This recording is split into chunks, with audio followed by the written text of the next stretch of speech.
आपल्या चॅनेलवर सगळ्यांचं मनापासून स्वागत आहे। तर बघा, अधिक महिन्याला सुरुवात झालेली आहे। अधिक महिना हा 17 मे 2026 पासून ते 15 जून 2026 पर्यंत असणार आहे। दर 3 वर्षांनी अधिक महिना हा येत असतो। अधिक महिन्याला आपल्या ज्योतिषशास्त्रामध्ये विशेष महत्त्व देण्यात आलेले आहे।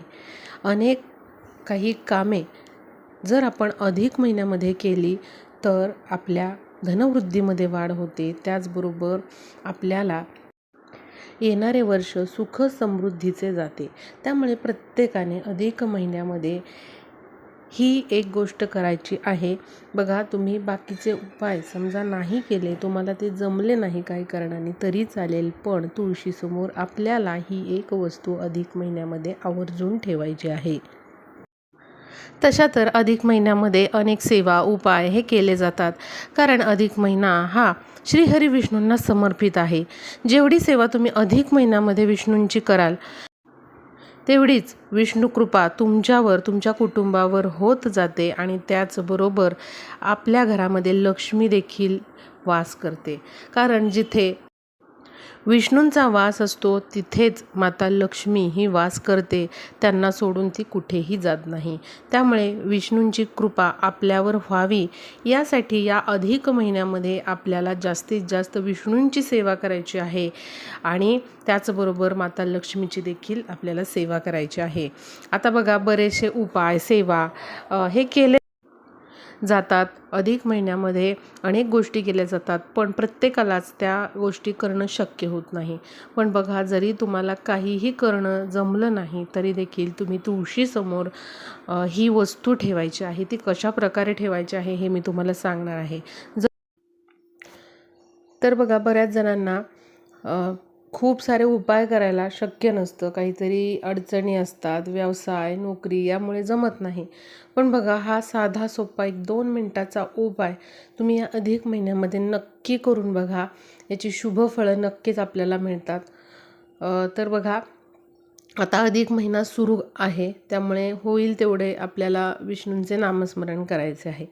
तुम्हाला जर शक्य असेल तर अवश्य तुम्ही संध्याकाळी दिवे लागणीच्या वेळेला विष्णू सहस्त्रनामावली किंवा मग व्यंकटेश स्तोत्राचं पठण हे न विसरता करा। काही शक्य नाही आहे तर ओम नमो भगवते वासुदेवाय नमः या मंत्राचा जप तरी आपल्याला निदान 11 वेळा तरी करायचा आहे। कारण विष्णूंची सेवा जर आपण अधिक महिन्यामध्ये केली तर त्याचे असंख्य शुभफळं शुभलाभ आपल्याला मिळत असतात। त्यामुळे बघा, या अधिक महिन्यामध्ये आपल्याला विष्णूंची होईल तेवढी सेवा अवश्य करायची आहे। आता बघा, विष्णूंच्या सेवेमध्ये सगळ्यात जी प्रभावी सेवा आहे किंवा अत्यंत प्रभावी उपाय जो आहे तो म्हणजे तुळशीची सेवा करणे। तुम्ही जर तुळशीची सेवा केली तर ती विष्णूंपर्यंत पोहोचते।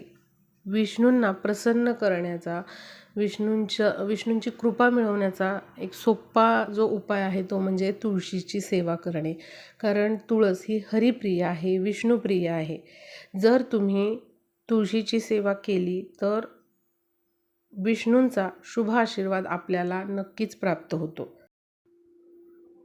त्यामुळे आपल्याला या अधिक महिन्यामध्ये तुळशीची सेवा जास्तीत जास्त करायची आहे, नित्य देवपूजा करायची आहे आणि आपल्याला तुळशीला जल अर्पण करायचं आहे आणि तुळशीभोवती 11 प्रदक्षिणा मारायच्या आहेत।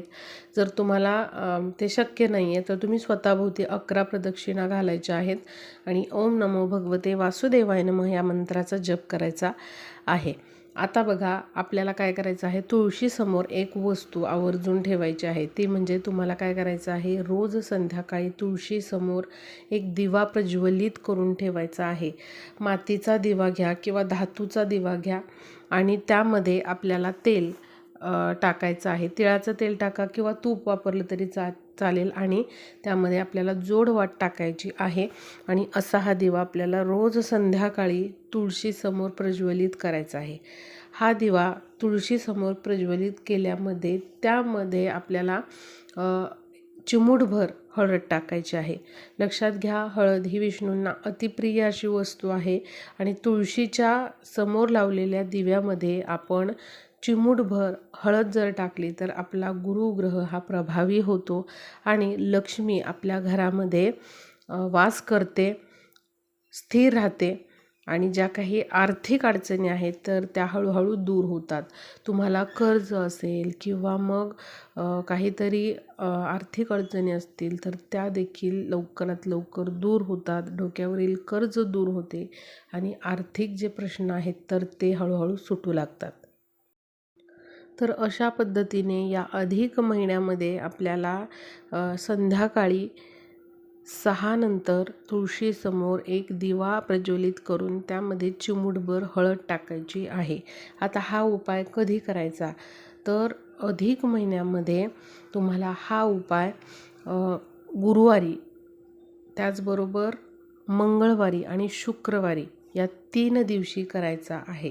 तुम्हाला रोज शक्य असेल तर रोज हा उपाय करा. रोज करणं बऱ्याच जणांना शक्य नसतं, तर तुम्ही गुरुवारी, मंगळवारी किंवा शुक्रवारी या 3 दिवसांमध्ये कोणत्याही वारी किंवा शक्य असेल तर तिन्ही वारी हा उपाय आवर्जून करू शकता. आणि बघा, जर तुम्हाला शक्य नाही तर घरातील तुम्ही इतर व्यक्तींना देखील करायला सांगू शकता. पण न विसरता रोज संध्याकाळी किंवा मी सांगितलेल्या दिवशी अवश्य तुम्ही हा उपाय करायचा आहे. तुम्हाला या 3ही दिवशी म्हणजे मंगळवार, गुरुवार, शुक्रवार या दिवशी शक्य नाही तर कमीत कमी गुरुवारी तरी या अधिक महिन्यामध्ये तुम्ही हा उपाय करायला सुरुवात करा. आणि हळद टाकत असताना दिव्यामध्ये ओम नमो भगवते वासुदेवाय नमः या मंत्राचा जप आपल्याला करायचा आहे. त्याचबरोबर आपण अधिक महिन्यामध्ये दर गुरुवारी तुळशीला चिमूटभर हळद आणि कच्चे दूध हे चांदीच्या वाटीमधून अर्पण करायचे आहे. ओम नमो भगवते वासुदेवाय नमः या मंत्राचा जप करत. बघा, अशा पद्धतीने जर तुम्ही या अधिक महिन्यामध्ये हा उपाय केल्याने देखील आपल्या घरामध्ये माता लक्ष्मी स्थिर राहते. आपल्या घरामध्ये माता लक्ष्मीचे आगमन होते आणि ज्या काही आर्थिक अडचणी आहेत तर त्या दूर होतात. आता बघा, बरेच जण तुळशीमध्ये शिवपिंड ठेवतात, पण हे चुकीचं आहे. जर तुम्ही देखील अशा प्रकारे तुळशीमध्ये शिवपिंड ठेवत असाल तर हे चुकीचं आहे. किंवा शिवपिंडीवर तुळस अर्पण करणं हे देखील वर्ज्य आहे.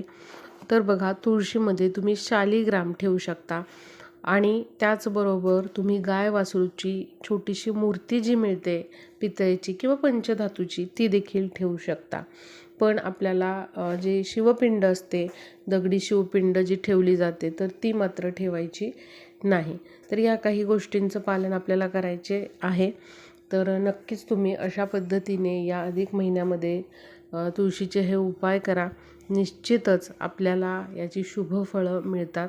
व्हिडिओला जास्तीत जास्त शेअर करा म्हणजे सर्वांपर्यंत हा व्हिडिओ पोहोचेल.